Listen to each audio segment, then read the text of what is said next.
If it's between a wide receiver and a defensive tackle at pick 42, what should the Houston Texans do?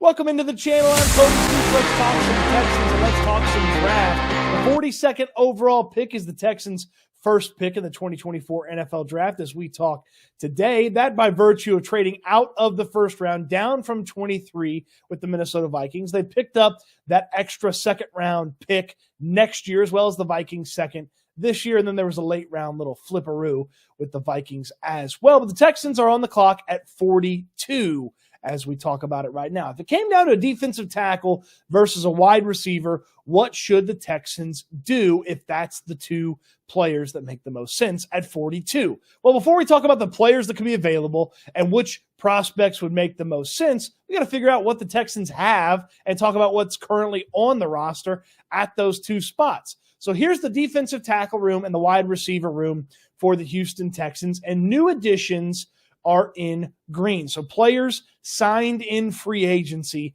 by the Texans are in green. You'll see that there's 4 new names when it comes to defensive tackle, with Denico Autry not in the defensive tackle column, but he's going to play some defensive tackle. So you look at the defensive tackle room. Khalil Davis and Kurt Hinish were on this team last year. The team added McTelvin Agam late in the year last year, right after the season ended, I believe. And then you have the 4 new additions. Denico Autry is a sometimes defensive tackle. Mike Edwards, Tim Settle, and then who I'm just simply calling Foley. That's the nickname. I'll learn his full pronunciation appropriately at some point, but Foley comes over from the defensive line of the Jacksonville Jaguars, and previously before that, the New York Jets. So a lot of new additions at the defensive tackle spot that saw the exit of Sheldon Rankins by free agency and Malik Collins via a trade, which still a lot of us don't totally understand the Malik Collins trade and aren't super thrilled that a starter that only saved a couple $1 million was jettisoned for a 7th round selection.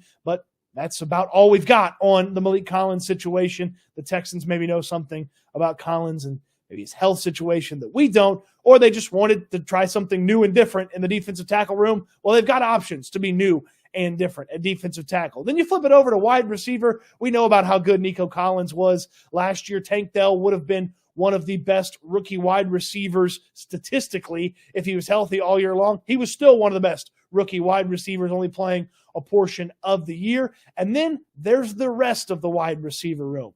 Noah Brown and Robert Woods are veteran options. Brown had a little bit more juice to his season last year than Woods did. John Mechie and Xavier Hutchinson are headed into their second playing seasons in the NFL. For Mechie, it's his 3rd year, obviously, but his 2nd year playing in the NFL. And then a couple of practice squad futures contracts guys in Steven Sims, who had the big punt return in the playoffs, Johnny Johnson, Alec Bachman, and Jared Wayne. So no new faces at the wide receiver spot, which already has me kind of leaning wide receiver. But let's take a look at these defensive tackles.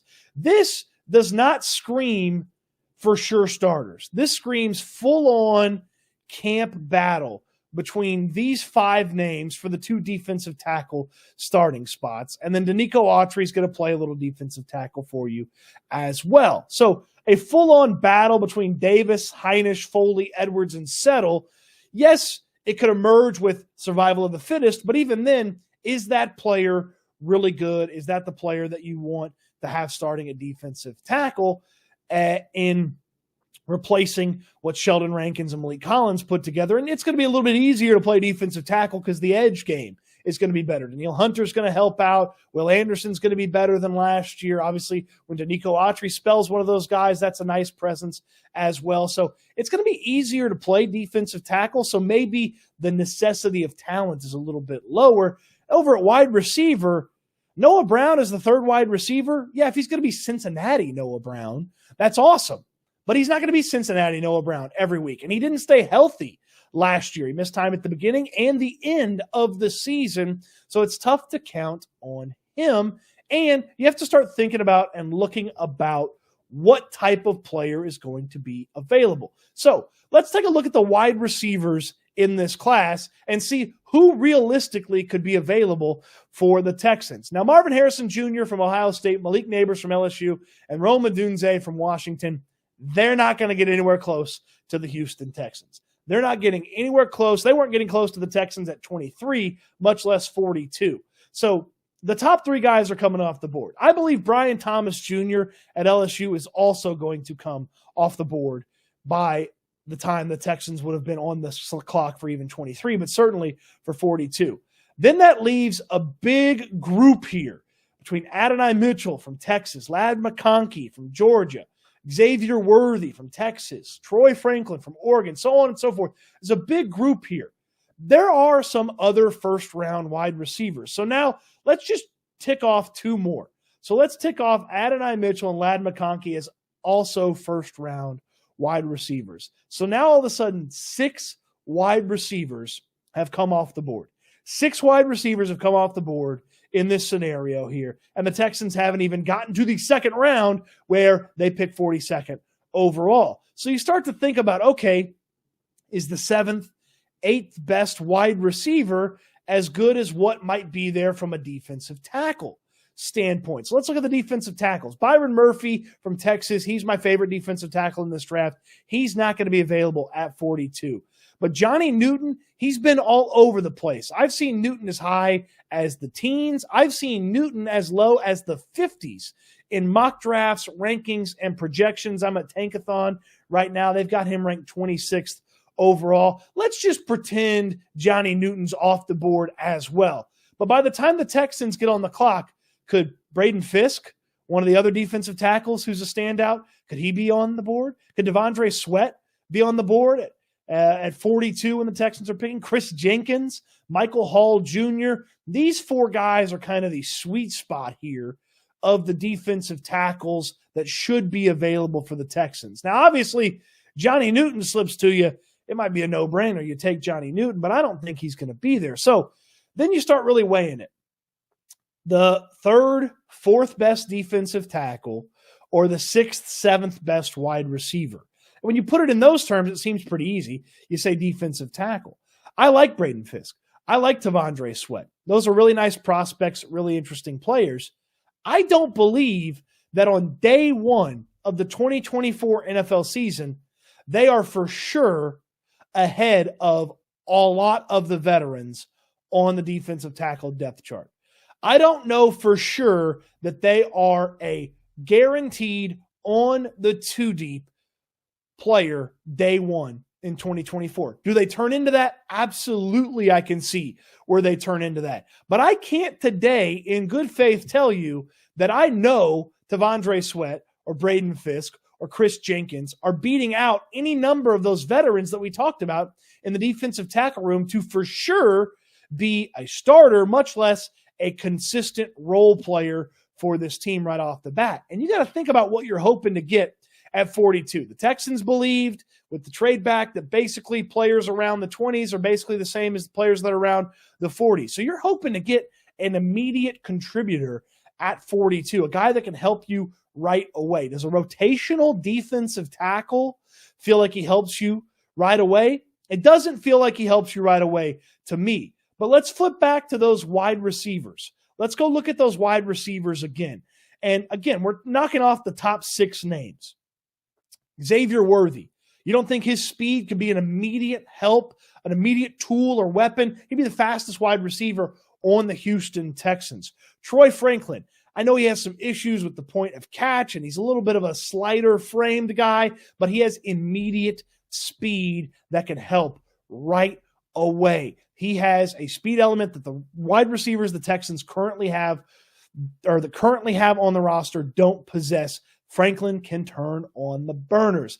Xavier Legette, he's an athletic freak. He's one of those throwback wide receivers. Maybe he's got a little Deebo Samuel to him, and you think about who Bobby Slowick used to coach when he was coaching offense in San Francisco.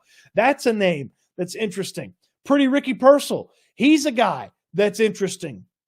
He can play a little outside. He can play a little inside. The speed that he showcased in the workouts and showcases on the film is something to think about.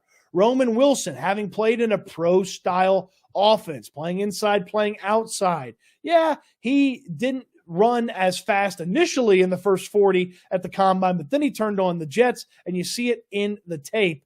And he's talked about improving some of the things as a wide receiver that he needs to help a team right away. So when you start thinking about what you want out of 42, what you want to accomplish with that selection. You want an immediate impact guy. And I understand that on the surface, when you talk about the 6th, 7th, 8th wide receiver off the board, that doesn't sound as good as the 2nd, 3rd, 4th defensive tackle off the board. But the impact for where the Texans are right now and what they have on the roster is far greater, especially if it's one of those speedy guys that the Texans end up with at 42, like a Wilson, a Purcell, or a Franklin, or even a Leggett.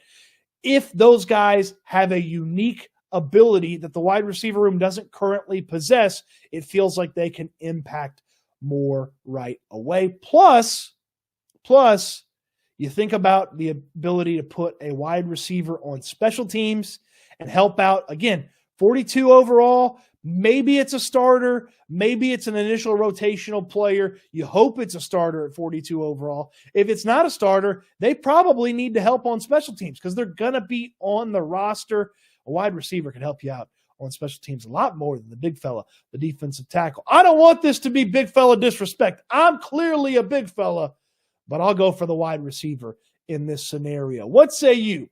Wide receiver, defensive tackle. Between those two, what would you pick at 42? Let me know in the comment section down below and why you would pick what you end up picking. On your way down there, throw me a thumbs up on the video. Subscribe to the channel if you haven't already, and check out my friends at Underdog Fantasy. Underdog Fantasy, the best way to play fantasy. And you're saying, Cody, it's not football season. There's no fantasy to play. You can already draft season-long best ball teams with Underdog Fantasy. And using my code Stoots, you're going to get your first deposit doubled. That's right. Up to $100. Your first deposit doubled. Put in 20, get 40. Put in 50, get 100. Put in 100, get 200. And you can play the Pick'em format right now with baseball, with hockey, with basketball. I love getting a little hockey action going with the Pick'em. You're just predicting higher or lower on given stats, and I love doing it with the Astros as well. Higher on 1.5 total bases for Jose Altuve. That's almost a nightly thing for me. You can get